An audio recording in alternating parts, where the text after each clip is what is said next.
Facial paralysis series का आज ये आखिरी वीडियो है और ये वीडियो सबसे ज्यादा इंपॉर्टेंट है।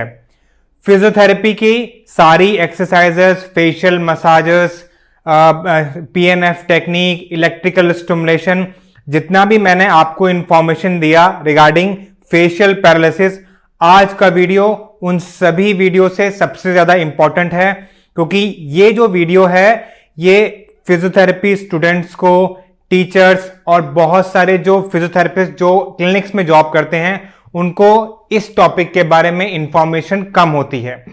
तो आज के टॉपिक जो कि है सिनकाइनेसिस के बारे में, उसके बारे में मैं आपको एक कंप्लीट इंफॉर्मेशन देने वाला हूं।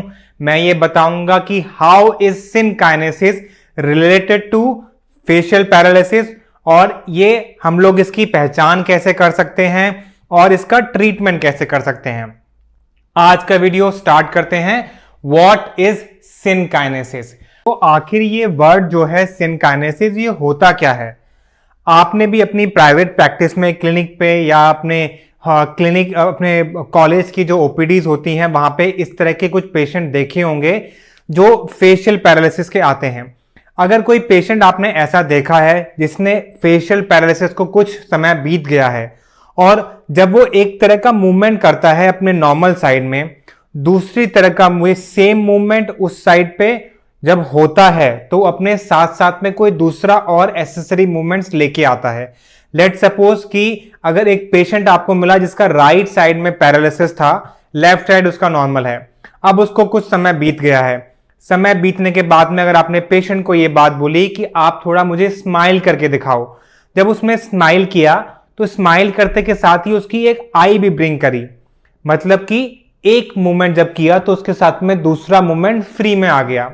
तो ये जो मूवमेंट फ्री में आया ये नॉर्मल मूवमेंट नहीं है, ये एक एबनॉर्मल मूवमेंट होता है और सिनकाइनेसिस इसी को बोलते हैं। अगर आप अपनी प्रैक्टिस में ऑब्जर्व करेंगे तो कुछ ही दिनों के बाद में बहुत सारे पेशेंट्स आपको ऐसे मिलेंगे जिनमें कि सिनकाइनेसिस के थोड़े से लक्षण आने शुरू हो जाते हैं। आपको वहीं पे ही सचेत हो जाना है, उसको वहीं पे ही होल्ड करना पड़ेगा। अगर आप उसको स्टिमुलेशन दे रहे हैं तो आपको स्टिमुलेटर वहीं पे ही ऑफ करना पड़ेगा। मैंने अपनी इलेक्ट्रिकल स्टिमुलेशन की सीरीज में आपको बताया था कि इलेक्ट्रिकल स्टिमुलेशन जो होता है वो एमएमटी ग्रेड 1 और 2 तक ही दिया जाता है, उसके ऊपर उसको नहीं देना चाहिए। लेकिन कुछ थेरेपिस्ट होते हैं जो कि स्टिमुलेटर के बेसिस पे ही पेशेंट को ठीक करते हैं, जो कि गलत प्रैक्टिस है। उसकी वजह से पेशेंट को सिनकाइनेसिस हो सकता है। और एक वजह यह हो सकती है कि जब पेशेंट अपने आप बिना एक फीडबैक के एक्सरसाइज कर रहा है, मतलब एक कोई विजुअल फीडबैक, आप चेहरे को मैंने बोला था कि शीशे के सामने खड़े होकर एक्सरसाइज करनी है, अगर आप वो विजुअल फीडबैक नहीं लेता है और वो एक ही मूवमेंट को बार बार रिपीट कर रहा है, तो उस केस में क्या होता है कि वो एक पर्टिकुलर मूवमेंट तो उसका हाइपर एक्टिव हो जाएगा, लेकिन जो मूवमेंट के ऊपर उसने ध्यान नहीं दिया वो मूवमेंट कम होगा और हाइपर एक्टिव या ओवर एक्टिव मूवमेंट जो होगा वो कम होने वाले मूवमेंट के ऊपर हावी हो जाएगा। अगर मैंने मुस्कुराने के लिए बोला तो मुस्कुराहट के साथ में उसकी आई भी ब्रिंक करेगी, उसका आईब्रो के पास में फ्राउनिंग भी होगी। इसको बोलते हैं सिनकाइनेसिस। एक मूवमेंट किया, उसके साथ में दूसरा मूवमेंट फ्री में आ गया, लेकिन जो फ्री में आया वो नॉर्मल नहीं था, और इसको बोलते हैं सिनकाइनेसिस। और इससे कितने सारे पेशेंट हमारे क्लिनिक पे आते हैं और हमको ये बात बोलते हैं कि हमने इस जगह से ट्रीटमेंट कराया, हमने इतने दिनों बाद ट्रीटमेंट कराया और अब ये तकलीफ हमको होती है।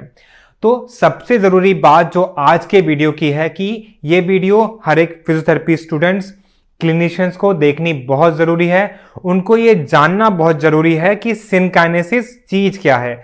उनको ये पता होना चाहिए कि ये जो एबनॉर्मलिटी उनके पेशेंट में आनी शुरू हो रही है ये सिनकाइनेसिस होती है। तो मैंने बताया सिनकाइनेसिस क्या होता है। इसका रीजन मैंने आपको बताया कि this is an over stimulation of particularly one muscles, ना कि पूरा चेहरा। एक को आपने ज्यादा स्टिमुलेट किया या ज्यादा काम करा उस मसल से और दूसरी के ऊपर आपने कम काम किया, या फिर वो कहते हैं कि वो निगरानी में नहीं रही, वो अनदेखी चली गई। अकरेंस कितना होता है? अकरेंस की बात मैं करूं तो मेरे हिसाब से अगर आप उसको ध्यान नहीं देंगे तो हर एक पेशेंट आपका सिनकाइनेसिस के ऊपर चला जाएगा। और सिनकाइनेसिस कोई बीमारी नहीं है, synkinesis could be a complication of over stimulation या नजरअंदाजी उसका है। तो आप उसके ऑकरेंस को अगर आप जानते हैं अपने प्राइवेट प्रैक्टिस में कि सिनकाइनेसिस क्या होता है और आप उसका ध्यान रखें, तो इसका अकरेंस 0 है, जो कि एक प्राइवेट प्रैक्टिस में बहुत हद तक मैटर करता है। लेकिन अगर आप उस पर ध्यान नहीं दोगे तो each and every of your patient could lead to synkinesis. हम बात करते हैं कि how is it different from facial palsy. Facial palsy जो होता है वो एकदम लूज हो जाता है, फ्लैसिड स्टेज होता है। वहां पे अगर आप टच करेंगे तो वो ग्रेविटी उसको नीचे पुल करके रखती है और बहुत ढीला ढीला फील होता है। ऑन द कॉन्ट्ररी, अगर हम सिनकाइनेसिस की बात करते हैं तो वहां पे आपको टाइटनेस ऑब्जर्व होती है, जो कि अडेशन और कॉन्ट्रैक्चर का से कुछ पहले की स्टेज हो सकती है। और अगर पेशेंट आपका 6 महीने, 1 साल, 2 साल पुराना एक सिनकाइनेसिस लेके आ रहा है, तो वहां पे आप देख सकते हैं कि वो मसल इतना टाइट है कि कॉन्ट्रैक्चर एडेशन आपको छूने पे ही पता चल जाएंगे। तो ये 2 खास डिफरेंस हैं फेशियल पैरालिसिस और सिनकाइनेसिस के ऊपर। मैनेजमेंट और प्रिवेंशन की बात करते हैं। Physiotherapy is the only thing जिसमें आप सिनकाइनेसिस का इलाज कर सकते हैं। फेशियल पैरालिसिस को आप इलाज मत कराइए, ठीक है। आपका 3 महीने में फेशियल पैरालिसिस अपने आप ठीक हो जाएगा। आपकी मेडिसिन चलेंगी, एंटीवायरल ड्रग्स चलेंगी, आपकी कॉर्टिकोस्टेरॉइड्स ओरल मेडिसिन चलेंगी, आपका फेशियल पैरालिसिस ठीक हो जाएगा। सिनकाइनेसिस को ठीक करना पड़ेगा और इसका जो मैनेजमेंट, जो कला है, जो हुनर है, वो एक फिजियोथेरेपिस्ट के पास में होता है। लेकिन अगर आप बोलें कि फिर फेशियल पैरालिसिस अपने आप ठीक हो जाएगा तो फिजियोथेरेपिस्ट की जरूरत ही क्या है? जरूरत फिजियोथेरेपिस्ट की वहां पड़ती है जब facial paralysis is about to go into synkinesis. Therapist का जो रोल है वो ये है कि वो सिनकाइनेसिस में ना जाने दे उसको। Each and every muscle has to be track in that way that none of the one muscle goes into synchynesis, and when you get into such kind of result, then you yourself feel proud, your patient feel proud, and then you see कि आपकी ख्याति कितनी प्रसिद्ध होती है आपके area में जहां पे आप ट्रीटमेंट करते हैं। मेरे क्लिनिक पे न्यूरो रिहैब सेंटर में I get n number of patient for facial paralysis and I take care of each and every patient from the day 1 onwards कि वो सिनकाइनेसिस में ना बदले। मेरा role is to prevent him going into the synchynesis rather than treating a facial palsy. Facial paralysis तो उसका अपने आप ठीक हो जाएगा। Now, when I start with the prevention, I would like to introduce कि prevention का criteria क्या है, हमारे principles क्या रहने वाले हैं। तो prevention जो treatment है, that is all about कि हम लोग जो paralytic muscles है उसको facilitate कैसे करेंगे। हम लोग पैरालिटिक साइड का एक एक मसल्स को कैसे उसको उभारेंगे, जिंदा करेंगे या उसको एक्टिव बनाएंगे। और जो हमारी ओवर एक्टिव मसल्स है, that is the part of synkinetic muscles, उसको हमें इनहिबिट करना है। जब तक हम ओवर एक्टिव मसल्स को दबा के नहीं रखेंगे और जो कमजोर मसल है उसको एक्टिवेट, ताकतवर नहीं बनाएंगे, हम सिनकाइनेसिस को नहीं बीट कर सकते। Knowledge of particular muscles of the action of the face, you will have to learn about कि हमारा आईब्रो को कौन सा मसल ऊपर उठाती है, फ्राउनिंग कौन सी करती है, आपको स्माइल कौन सी कराती है, गाल कौन सा फुलाती है। Now this is all about the basic anatomy that you will all have to learn कि एक एक मसल चेहरे की क्या क्या एक्शन करती हैं। They are about 25 plus muscles, major muscles, जिसकी आपको इंफॉर्मेशन होनी चाहिए। Feedback tools are the very important part when you are treating a synkinetic patient. Feedback tools में हमारे पास में शीशा होता है, चेहरा, इसके सामने हम लोग चेहरा देखते हैं और उसके देख के वहां से फीडबैक से हम लोग एक्सरसाइज करते हैं। अगर गलत कर रहे हैं तो हम आपको खुद ही अपने आप वहां पे रुकना पड़ेगा। सेकंड, फीडबैक मशीन, जिसको हम बोलते हैं EMG फीडबैक मशीन, थोड़ी महंगी होती है, हर एक क्लिनिक पे मौजूद नहीं होती है, आपको बड़े सेंटर्स में मिल सकती है। सरफेस EMG के नाम से भी ये जानी जाती है। Quality of the movement has to be consider rather than the quantity. जब हमने पहले बात करी थी अपने कुछ वीडियोस में, तो हम आपको बता रहे थे कि आपको n नंबर ऑफ रिपीटिशंस के साथ में n नंबर ऑफ सेट्स करने हैं एक्सरसाइजेस के। लेकिन जब आपका पेशेंट सिनकाइनेटिक वाला आया है आपके पास में, तो आपकी उसके क्वालिटी के ऊपर काम करना है, ना कि क्वांटिटी के ऊपर। तो जो मैंने पहले बात बोली थी कि 30 रिपीटिशंस का आप एक साइकिल चला रहे हैं स्टिमुलेटर का, या फिर 30 रिपीटिशन की आप एक साइकिल कर रहे हैं एक्सरसाइज की, बट अगर पेशेंट सिनकाइनेसिस वाला है तो वहां पे आपको n नंबर ऑफ मूवमेंट्स रहेंगे आपके, बट वो क्वालिटी दिखनी चाहिए कि आप जो कह रहे हैं पेशेंट से वो मूवमेंट करने के लिए वो मूवमेंट हो। नंबर के ऊपर मत जाइएगा, क्वालिटी देखिएगा। स्मॉल गोल्स रखिए अपने। अगर आपने पेशेंट को बोल दिया आज ही मुझे मुस्कुरा के दिखाओ, तो नहीं होगा वो काम। सिनकाइनेसिस तो वो लेके आया है आपके पास में 3 महीने बाद। यहाँ पेशेंट क्लिनिक पे 2 साल बाद आते हैं सिनकाइनेसिस का अपना चेहरा लेके, तो उनके सामने मैं पहले दिन पे या पहले हफ्ते में ये नहीं बता सकता कि आप मुस्कुरा जाओगे। I will have to give them small goal, कि पहले हम एक मामूली सी छोटी स्माइल लेके आएंगे विच हैज टू मीट और match with the normal side, and then slowly and gradually we will work for the bigger smiles। जब मैं सिनकाइनेसिस के ट्रीटमेंट की बात करता हूं, तो इस ट्रीटमेंट को हमने उसकी सीवियरिटी के बेसिस पे 4 पार्ट्स में डिवाइड किया है। मतलब पेशेंट आपके पास में उसकी प्रॉब्लम होने के कितने दिन बाद अप्रोच कर रहा है और उसकी प्रॉब्लम कितनी सीवियर है, उसके बेसिस पे हमने इसको एक्यूट, सब एक्यूट और आगे की 2 फर्दर स्टेजेस में इसको डिवाइड किया है। अगर आपका सिनकाइनेसिस का पेशेंट आपके पास में फेशियल पैरालिसिस के 15 दिन के अंदर अंदर आता है, तो that means it's a safer time. उसको इस टाइम पे कोई प्रॉब्लम नहीं है। That's a normal case of facial paralysis, जहां पे उसका नॉर्मल साइड नॉर्मल एक्शंस करेगा, बट जो पैरालिटिक साइड होगा वहां पे उसके मूवमेंट्स निल होंगे।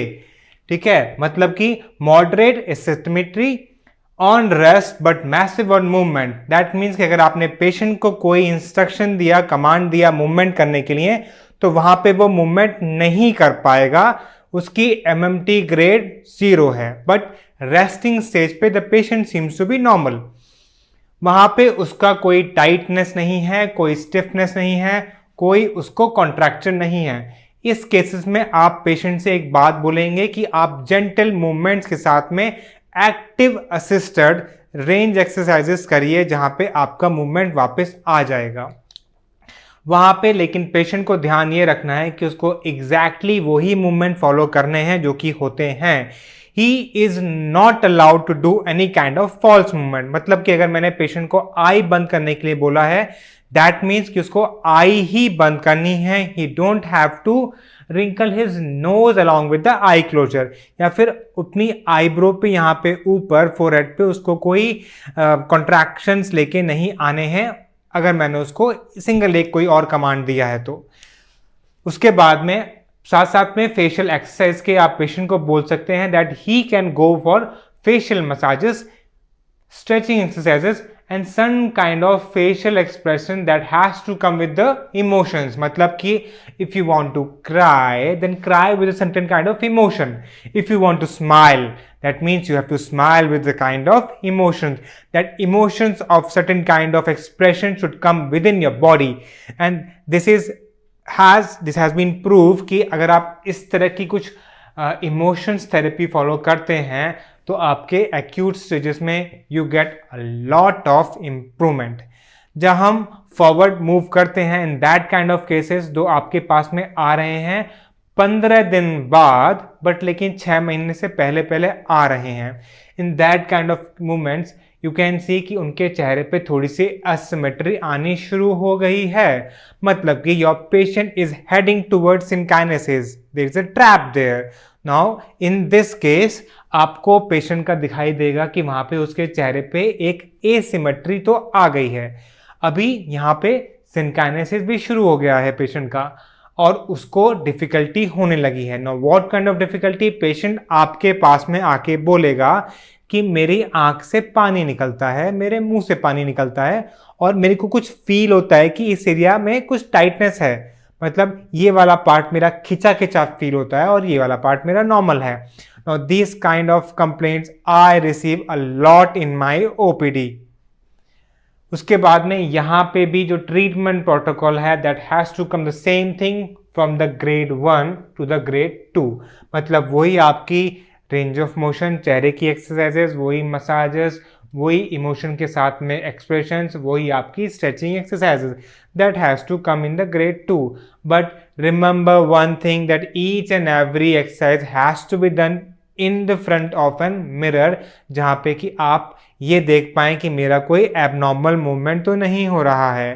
दैट इन केस की जो ओवर एक्टिव मूवमेंट है आपको उसको रोक के रखना है और जो वीकर मसल्स हैं उसको आपको फिर से स्ट्रेंथन करना है। नाउ हेडिंग टुवर्ड्स स्टेज 3, जहाँ पे कि पेशेंट का normal muscles are overtaking the weaker part. मतलब जो नॉर्मल साइड की एक्सरसाइजेस, नॉर्मल साइड का जो चेहरा है उसका हल्का सा मूवमेंट करने पे ये वाला मूवमेंट बहुत ज़ोर से करता है। मतलब कि एसिमेट्री आ चुकी है, the patient is in a trap, synkinesis हो चुका है पेशेंट का। यहाँ पे उसको प्रॉब्लम हो रही है in the sense of contractures भी आने शुरू हो गए हैं, उसको चेहरे पे टाइटनेस की कंप्लेंट्स बढ़ रही हैं, एबनॉर्मल मूवमेंट उसको फील होते हैं। Now the same treatment which was done in grade 1, grade 2, now that has to follow more strictly in grade 3 along with certain kind of thermotherapy, जहाँ पे कि आप कोल्ड पैक और हॉट पैक के साथ में अपनी ट्रीटमेंट प्रोटोकॉल को स्टार्ट कर सकते हैं और फिर उसको एंडिंग के टाइम भी किसी एक हॉट एंड कोल्ड के साथ में एंड कर सकते हैं। व्हाट आई प्रेफर कि मैं पेशेंट का स्टार्ट करूं कोल्ड पैक के साथ में, जिसकी वजह से उसका स्पाज्म टाइटनेस थोड़ा कम होगा, और when I complete my sessions after certain time तो मैं उसको एक हॉट पैक रिकमेंड करता हूं ताकि उसकी मसल्स थोड़ी सी और रिलैक्स रहें, उसको टाइटनेस कम फील हो। और इस केसेस में भी जैसे मैंने बताया था, feedback mirror is very important. If in case you can't afford a EMG machine, mirror बहुत ज़रूरी है। जहाँ पे कि आप क्या काम करेंगे, एक छोटी सी बिंदी यहाँ पे लगा देंगे पेशेंट के और उससे बोलेंगे कोई एक्शन करने के लिए। जब उसने एक्शन किया तो वो जो बिंदी है वो थोड़ा सा डिविएट करे और बिना उस डिविएशन के कोई और साइड का एसेसरी मूवमेंट नहीं होना चाहिए। मतलब एबनॉर्मल मूवमेंट नहीं करना है और वो जो स्पॉट है आपका वो थोड़ा थोड़ा करके आप उसको बोलेंगे कि आप उसको बढ़ाइए। जैसे मैंने पहले बताया था, the goal has to be short. एक दिन में उसको आप पूरा मुस्कुराना नहीं सिखा देंगे। The goal has to very short, we will go slow by slow. Grade 4 की जब बात करते हैं, ये वो लोग होते हैं जिनके चेहरे पे 50% से ज़्यादा नुकसान हो चुका है। एक बहुत कहते हैं डिफॉर्मिटी आपको सामने से दिखती है, उसका चेहरा डिविएटेड है, वहाँ पे चेहरे पे हाथ लगाने पे उसके कॉन्ट्रैक्चर्स आपको दिखते हैं। और इस केसेस में क्या होता है कि जो नॉर्मल साइड होता है वो वीकर साइड के ऊपर बहुत ज़्यादा हावी हो जाता है। आपने पेशेंट से बोला थोड़ा सा एक काम करने के लिए और पूरा ही चेहरा एक तरफ डिविएट कर जाता है। मतलब कोई मसल तो बहुत ज़्यादा ओवर एक्टिव हो गई है पैरालिटिक साइड की, और कुछ मसल है जो कि बहुत वीक है। इस केसेस में हम लोग पेशेंट के ऊपर प्रभाव डालते हैं, उसको पुश करते हैं कि इस कंडीशन में आप स्ट्रेचिंग एक्सरसाइज के ऊपर ज़्यादा जोर दो रेदर देन उसको स्ट्रेंथनिंग करने के ऊपर। तो ग्रेड 1, 2, 3 में जो मसाज है, स्ट्रेच है, एक्सरसाइजेस है, इमोशंस के साथ जो मूवमेंट्स हैं वो ग्रेड 4 में भी रहेंगे। वहाँ पे भी थर्मोथेरेपी और कोल्ड थेरेपी के साथ में मूवमेंट होगा, लेकिन वहाँ पे स्ट्रेचिंग के ऊपर ज़्यादा जोर दिया जाएगा क्योंकि इस कंडीशन में पेशेंट के कॉन्ट्रैक्चर्स बहुत ज़्यादा बढ़ गए हैं।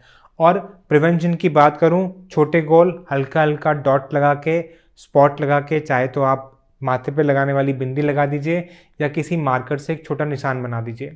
वो निशान उतना ही होगा कि उसके मूवमेंट्स ज़्यादातर बाहर ना जाएं। छोटे मूवमेंट रखिए, उससे बोलिए कि इतना ही काम करना है जितना आपने स्माइल किया, आपकी स्माइल के साथ में कोई और दूसरा मूवमेंट नहीं होना चाहिए। जब आपने धीरे धीरे करके उसको सीख जाएंगे तो आपके मूवमेंट्स आने शुरू हो जाएंगे। Last but not the least, जब आप ग्रेड 4 के एक पेशेंट को देख रहे हैं तो उसकी जो मसाज थेरेपी होगी वहाँ पे उसको आपको क्रॉस फिक्शन मसाज करना होगा। This is not similar kind of facial massage जो कि हम लोग नॉर्मल ग्रेड 1 में कर रहे थे। This has to be very technical और ये ध्यानपूर्वक करनी है ताकि उसके कॉन्ट्रैक्चर्स ख़त्म हो वहाँ से। और इसी के साथ ही अब हम अपना ये जो फेशियल पैरालिसिस का सीरीज़ है उसको आज एंड कर रहे हैं।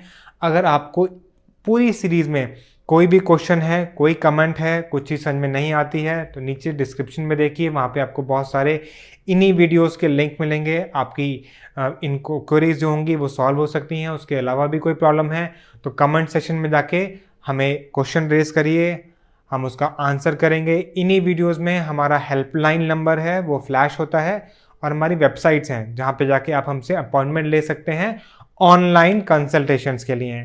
और मैं आप लोगों से रिक्वेस्ट करूंगा कि इस वीडियो को उन लोगों तक पहुंचाइए जिन लोगों को सिनकाइनेसिस है और जो इस तरह से माउथ की डिविएशन से, टाइटनेस, कॉन्ट्रैक्चर जैसी प्रॉब्लम से अपने आप को सफ़र कर रहे हैं।